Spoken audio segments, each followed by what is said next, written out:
getting pinched in there.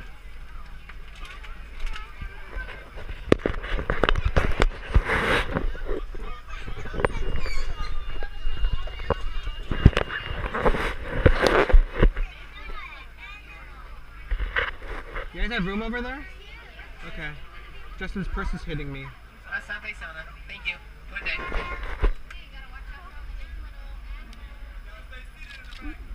Like animals, like animals. Oh, Asante Sana. Oh, I see a snowman. Why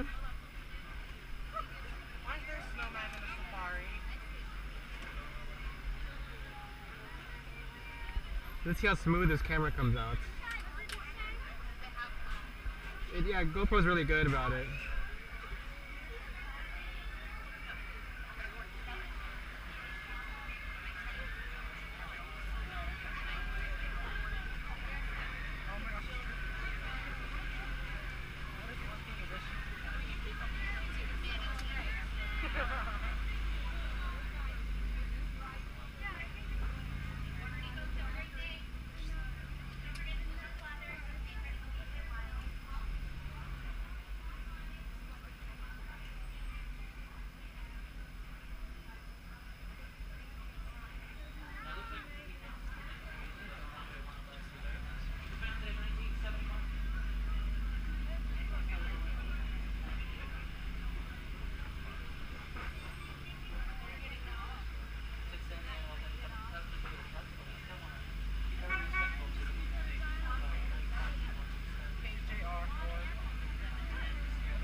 Here, look right here.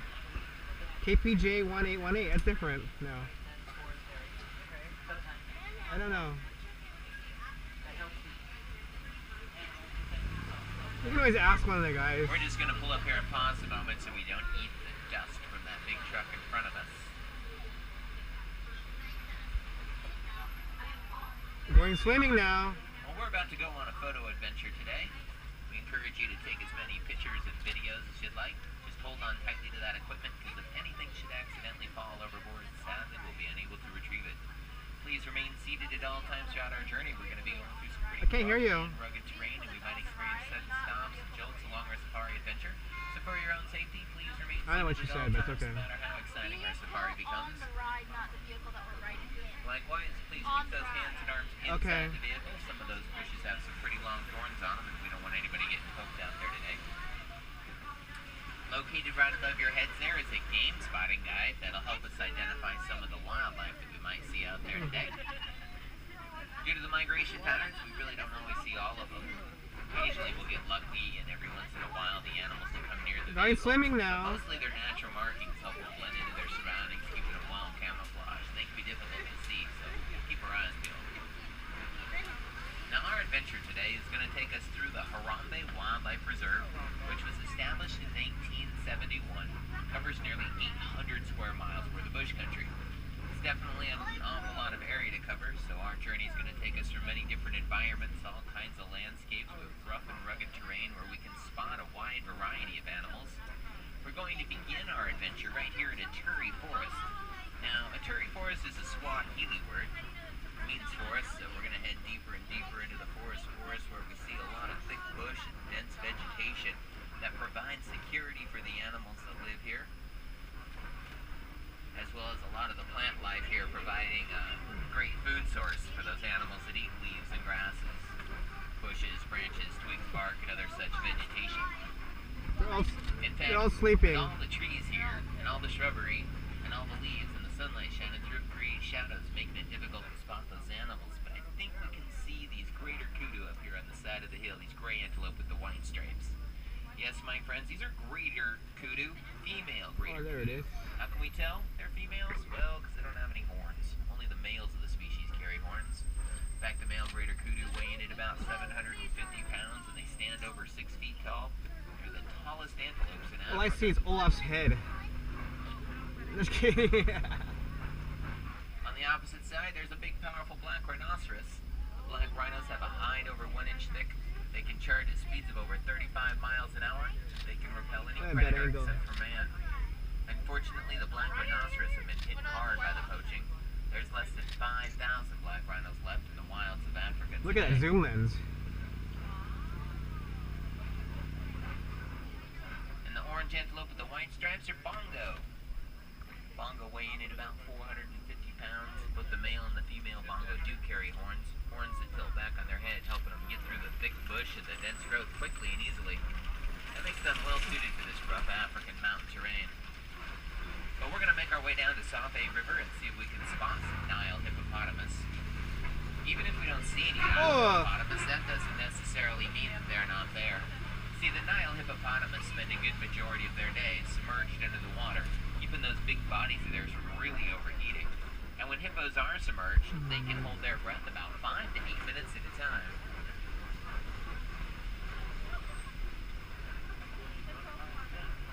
Swimming! Hippopotamus!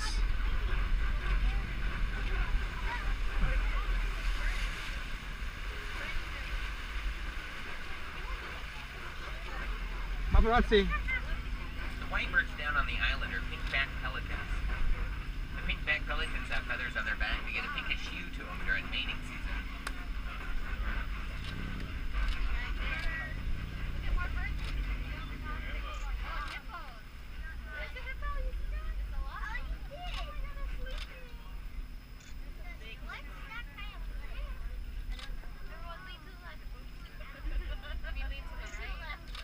No, I'm going to go swimming.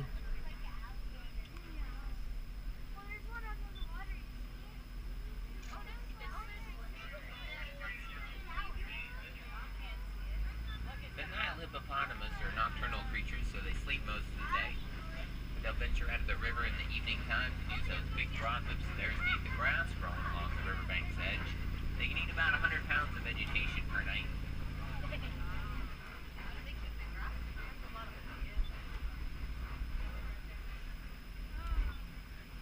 Oh, a sleeping one. A sleeping one. Oh my gosh. Oh, dang.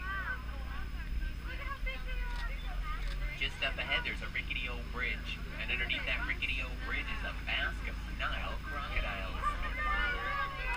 The Nile crocodiles are so large and aggressive that they can eat prey nearly twice their size.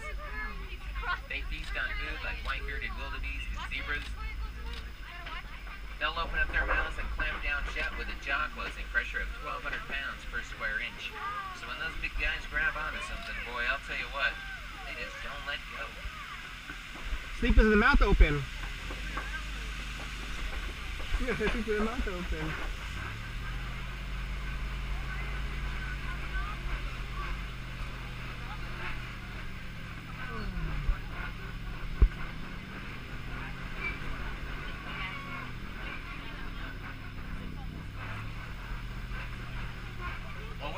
Leave a Terry forest and we're going to head off into the savannah. It's a completely different ecosystem with completely different animals, and speaking of completely different, I want you to check out this ancient baobab tree. The ancient baobab tree has a nickname. The locals call it the upside down tree because its branches look like roots sticking up into the sky.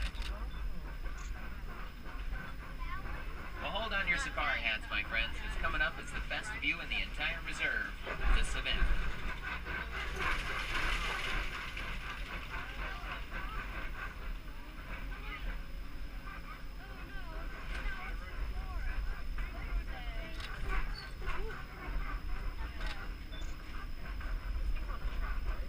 No? Because they have to change routes depending on the animals too. Like, sometimes the animals go on the road, so they change their routes.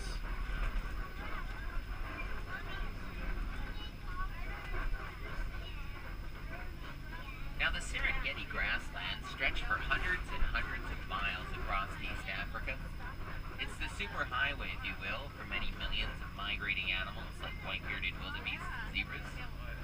It's also home to our more famous residents like lions and elephants. It's all part of the wild Africa that we've been working very hard to protect, conserve, and save.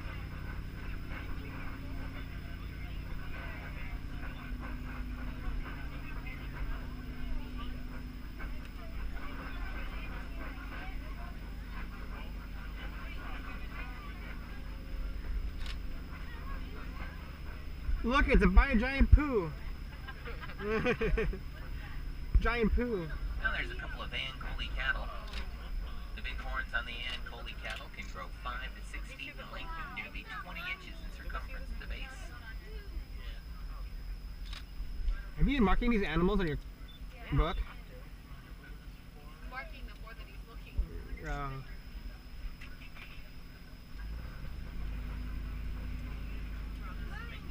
There's a Patterson eland. The Patterson eland stands 6 feet tall at the shoulder, weighing at over 2,000 pounds. Makes them the largest antelopes in Africa.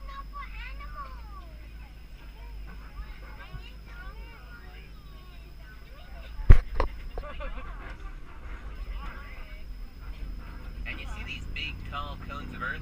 Those appear to be termite mounds. Termites will mix together dirt and saliva, then it'll bake in the hot sun and get so hard that elephants will use them as scratching posts. They'll rub up and down against them until they wear them down into small mounds. So when the antelope will come by, they'll stand on top of those mounds and use them as lookout posts to try and spot lions and other predators that might be hiding in the tall grass. See, the look of the beautiful savanna landscape is pretty much created by the animals that live here. For example, the elephants are like the big bulldozers pushing down these trees because they love to eat that tasty bark and that'll let the grasses spread. The giraffe are like pruning shears, eating the leaves off the trees, allowing more sunlight to shine in. The large antelope and the zebra mow down the grasses so that the new shoots can pop up, and then the little itty-bitty nibblers like warthogs and gazelles will come along and trim around the edges. In a balanced natural system, well, there's enough food for everybody.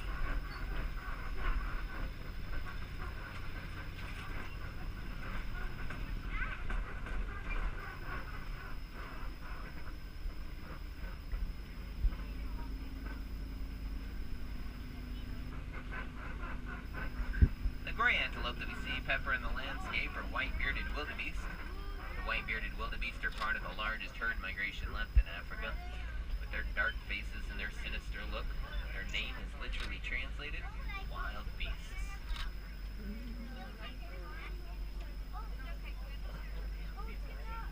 Giraffes are the tallest mammals on the planet. They're so tall, in fact, that when the babies are first born, if you were standing on the ground, you'd probably look them right in the eye. Next to the truck there, those are Maasai giraffe. Maasai giraffe are recognizable because their spot pattern has a jaggedy edge. Giraffes normally spend about 16 hours a day munching away on food. That's how they maintain that 2,500-pound body of theirs.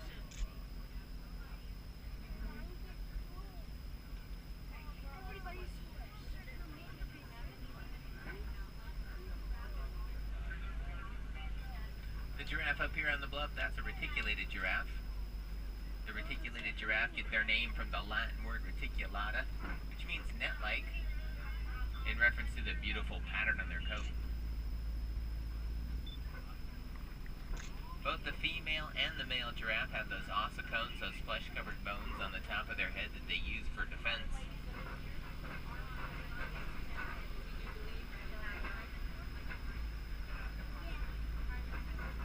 Want to do that next? You can field animals.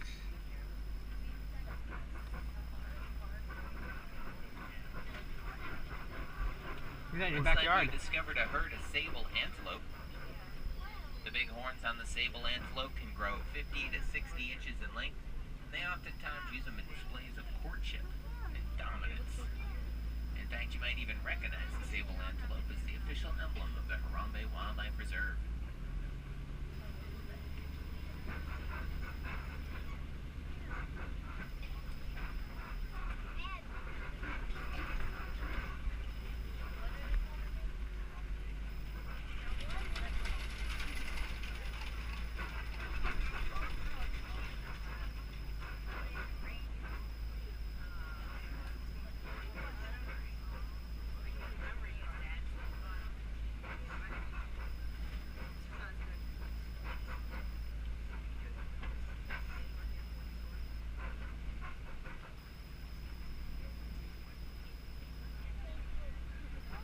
Elephants might seem like they have pretty tough skin, but it's actually quite sensitive and they can easily get sunburned, so oftentimes they'll throw mud and dirt on their back. That'll act as a natural sunscreen and help keep the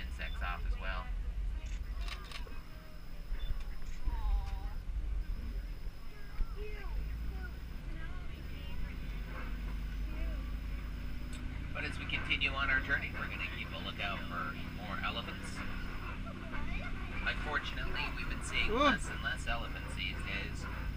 The elephant population has been declining due to a loss of natural habitat. Miners have been coming into the area and drilling for a rare ore known as coltan. Coltan is that mineral that's found in your laptops and your cell phones. But by simply recycling your electronic devices, you can help protect these beautiful creatures and save the elephants.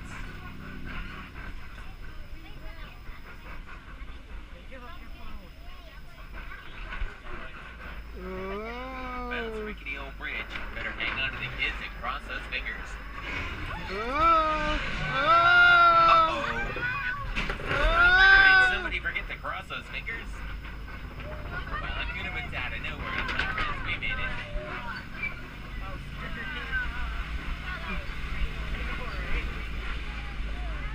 Is that cool, Peyton?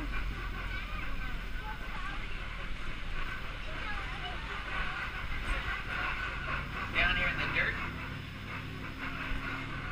there's some footprints and tusk marks. Means the elephants have been through here, digging out that clay and eating it for the beneficial minerals that it provides to their diet. Elephants live in a matriarchal society, and they are wonderfully social creatures. They have moods, sympathies, and emotions. Let's see if we can get a little music on the radio here.